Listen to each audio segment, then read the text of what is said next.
Hey everyone, and welcome back to The Explainer. Today, we're diving headfirst into something really special. We're looking at a space where relentless gameplay mechanics and incredibly heavy narrative trauma blend together to create an absolute crucible for strategic mastery. We're going to explore Book 2 of Fire Emblem Heroes, but we aren't just summarizing the plot. We're really going to dig deep into how extreme adversity fundamentally rewires a commander's mind. So get comfortable, because we are about to explore an absolute masterclass in tactical evolution. So let me ask you this, and this is really our foundational guiding question for today, one that demands we critically analyze our basic assumptions about warfare and strategy. How exactly do you defeat a god king who literally cannot take damage? I want you to really put yourself in that headspace. Imagine facing an invincible enemy where every single standard tactical execution, every flawlessly calculated, perfectly timed move you've ever learned, guarantees absolute failure. How does one maintain any sense of strategic coherence when the very foundational rules of engagement are completely nullified? That brings us to Section 1, the Invincible Tyrant, Surtr. Okay, let's dive into this. King Surtr is the ruler of Muspel, the Kingdom of Flame. And as you can see, this is a guy literally clothed in flesh and fire. His brutal, scorched earth ideology has already reduced neighboring kingdoms, like the icy realm of Nifl, to total ash and silence. Now, in the lore of this universe, the player acts as the summoner. You're leading the Order of Heroes, which is this incredible army composed of the most legendary mythic warriors pulled from across a vast multiverse. But here's the catch. Against Surtr, raw power is completely irrelevant. It doesn't matter if you deploy demigods or legendary kings of old, Surtr's power entirely eclipses traditional strategy. You simply cannot out-train or out-fight this threat in a direct, head-to-head confrontation. And this brings us to the theoretical grounding of his power. Surtr's dominance is anchored in a divine blood ritual connection to the ancient flame dragon. This grants him a blessing known as Muspel Flame. And we need to be clear here, this isn't just a colorful piece of story lore, it acts as a literal gameplay mechanic. Any attack, whether it's physical or magical, is reduced to 0 damage. Period. Every legendary sword shatters, every ultimate spell just dissipates into smoke. This forces a terrifying paradigm shift upon the player. You realize you have to completely transition from conventional combat tactics to sheer, agonizing psychological endurance. Because, you see, Surtr's power isn't just physical. It's a finely tuned weapon of psychological horror. Think about it analytically for a second. By actively allowing the heroes to hit him with their absolute strongest, most perfectly coordinated attacks, only for those attacks to bounce off harmlessly, he creates this devastating illusion of complete inevitability. He sits on an untouchable throne. And it's designed specifically to strip away the Order of Heroes' hope and forcefully prove that their bravest efforts, their most brilliant formations, are utterly and completely meaningless. Which leads us into Section 2, the price of resistance. Surviving this mental and physical gauntlet demanded a devastating and, quite frankly, permanent price. Finding a countermeasure to actual invincibility was never going to be free. The brutal, humiliating reality for the Order of Heroes was that standing and fighting was simply not an option. And for a highly renowned military order that is entirely accustomed to victory, this was devastating. They were forced into these iterative, desperate retreats. After every single failed early encounter with the Flame King, the army was forced to literally turn and run, licking their physical and emotional wounds. They had to abandon territory and rethink literally everything they thought they knew about winning a war. And those retreats, well, they cost them dearly. We really must treat this next part of the lore with the dignity and weight it requires.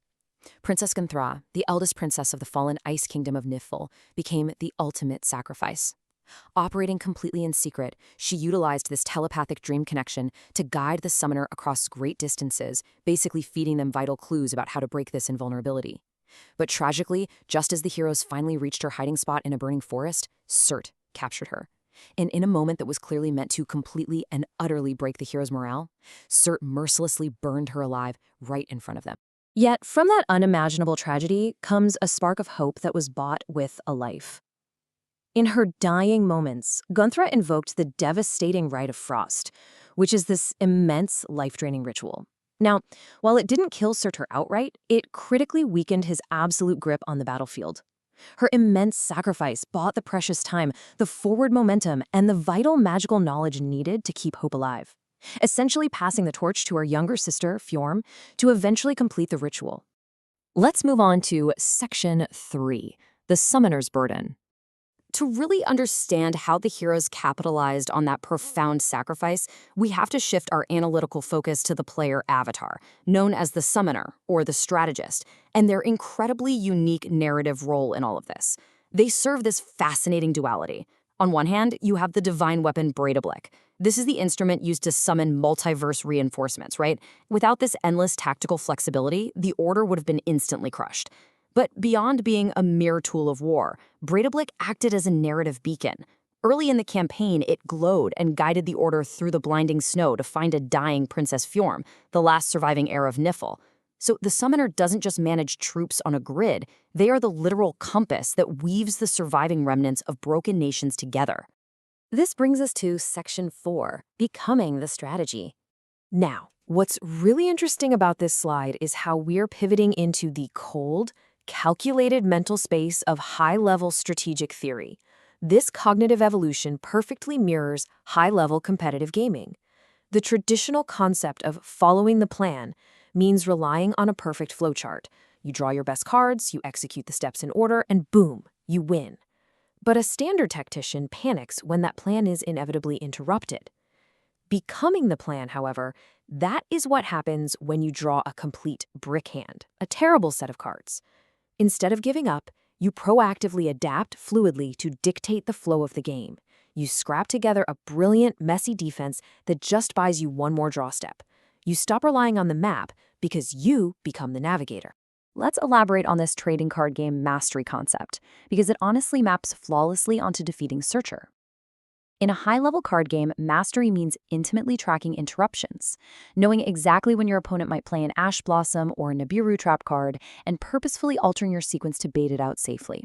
It's about hyper-managing your finite resources, knowing the exact moment to commit your normal summon, and meticulously choking out opponents who rely entirely on brute force meta decks. This exact foresight, this deep, battle-hardened instinct forged across 10,000 matches, is precisely the cognitive framework the strategist used to outplay Surtr's invincible brute force. Which leads us directly to this definitive quote: "The greatest heroes don't follow the plan, they become the plan."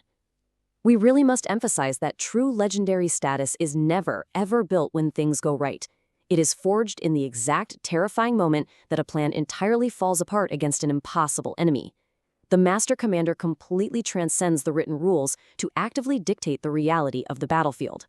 And this proactive dictation required methodical, almost surgical precision. Surviving Muspel meant the strategist didn't just throw endless armies at Surtr. They dismantled his power pillars one by one. First, they refined their divine weapon to close the massive power gap. Then, they systematically isolated and defeated Surtr's fiercest generals, his daughters Lavitane and Lagjern, effectively stripping away his enforcers. And finally, by Chapter 9, they leveraged Fjorm's completed magic to break the Rite of Flames itself. By dictating the flow of the war on their own terms, they methodically deleted his invulnerability. Let's look at Section 5, the Fall of Flame. The arrival of Chapter 10 marks the exact moment where all those devastating sacrifices and meticulously rebuilt strategies finally culminate. Asker's skies clear up at long last. With the Muspel flame entirely shattered by Fjorm's completed ritual, Surtr is finally vulnerable, and he falls. The physical smoke and ash that literally darken the sky lifts, serving as this incredibly powerful literary metaphor. The oppressive, relentless siege is officially broken, and an immense, collective sigh of relief washes across the entire multiverse. The realms can finally, truly breathe again. And that hard-fought victory is perfectly encapsulated in this incredibly powerful declaration. We became stronger than any fire they could ever set. I mean, in a literal sense, it means that Surtr's ultimate invincible fire magic failed to consume Ike and Nifl.